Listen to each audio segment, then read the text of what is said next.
The gift of life. The afternoon sun filtered through the hospital windows, casting long shadows across the sterile white floors. Emma Martinez sat quietly in the donation chair, watching the crimson liquid flow through the transparent tube into the collection bag. The steady rhythm of the machine beside her created a gentle, almost hypnotic sound that filled the otherwise silent room. She had done this dozens of times before. Every 8 weeks, like clockwork, Emma would make her way to the hospital's blood donation center after her shift ended. It wasn't glamorous work, and it certainly wasn't something that would make her rich on a nurse's salary. But it was something she could do. Something that mattered. The donation center was unusually quiet today. Most of the other chairs sat empty, their blue vinyl surfaces gleaming under the fluorescent lights. Only one other donor occupied the space, a middle-aged man in an expensive suit who kept checking his phone nervously. Emma had noticed him when she first arrived, his perfectly pressed clothes and anxious demeanor marking him as someone unaccustomed to hospital environments. "First time?" she had asked gently as they prepared their arms side by side. He had nodded, his face pale despite his tan. My son needs surgery. They said having extra blood on hand would be helpful.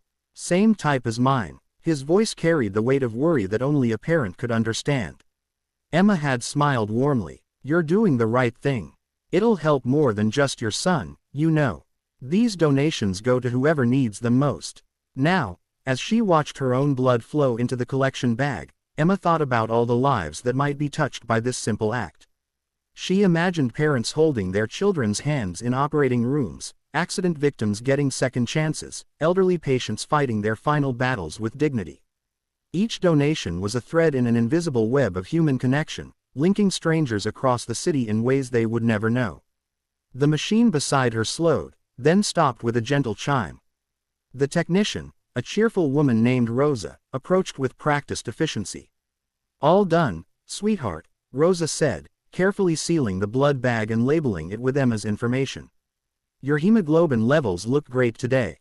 You're a real lifesaver, you know that."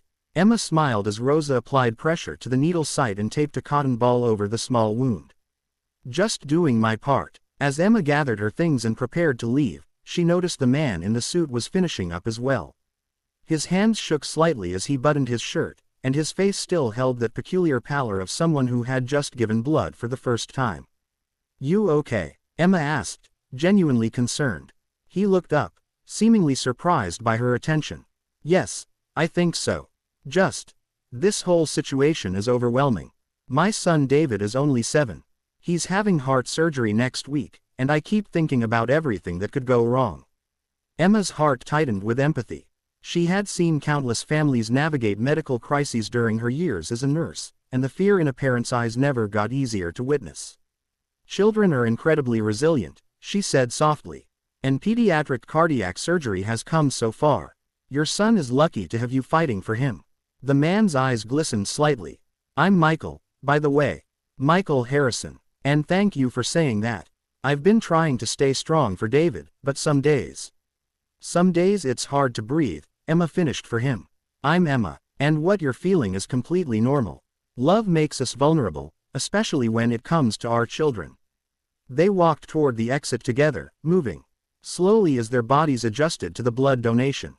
The late afternoon light painted the hospital corridors in shades of gold and amber, creating an almost ethereal atmosphere. "Can I ask you something?" Michael said as they reached the main lobby. "You mentioned this isn't your first time donating. What made you start?" Emma paused, considering how much to share. "I became a nurse because I wanted to help people. But there are days when you feel like you're not doing enough, you know. Like the problems are too big and you're too small. Donating blood, it's something concrete. Something I can do that I know will make a difference, even if I never meet the person who receives it." Michael nodded thoughtfully. "That's beautiful. I wish more people thought that way."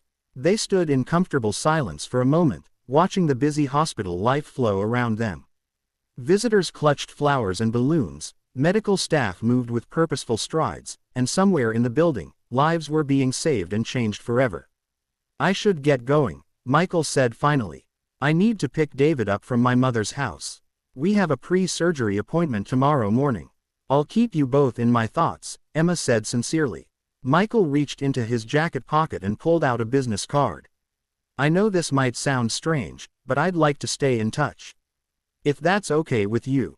It would mean a lot to know there are people like you in the world." Emma glanced at the card and her eyes widened slightly. Harrison Industries. She recognized the name. It was one of the largest tech companies in the city. The man she had been chatting with so casually was Michael Harrison, the CEO whose face regularly appeared in business magazines. But as she looked up at him, she didn't see a millionaire executive. She saw a frightened father who had spent his afternoon giving blood for his 7-year-old son, hoping against hope that it would somehow help keep his child safe. "Of course," she said simply, tucking the card into her purse. "I'd like that too." As they parted ways in the parking garage, Emma reflected on the strange beauty of the moment. In a world that often felt divided by money and status, a hospital donation chair had the power to make everyone equal. Rich or poor, famous or unknown, everyone's blood looked exactly the same flowing through those tubes. 2 weeks later, Emma received a text message from an unknown number. "David's surgery was successful. He's recovering beautifully. Thank you for your kindness that day. It meant more than you know. Michael." She smiled as she typed her response. "Wonderful news. Give David my best wishes for a speedy recovery." What she didn't know was that her blood, collected that quiet afternoon, had been among the units used during David's surgery. In the complex web of hospital logistics, her donation had found its way to exactly where it was needed most, helping to save the life of a little boy whose father had sat beside her, both of them giving freely of themselves for the sake of others. Sometimes the most profound connections happen in the simplest moments, when strangers choose kindness over indifference, and giving over keeping.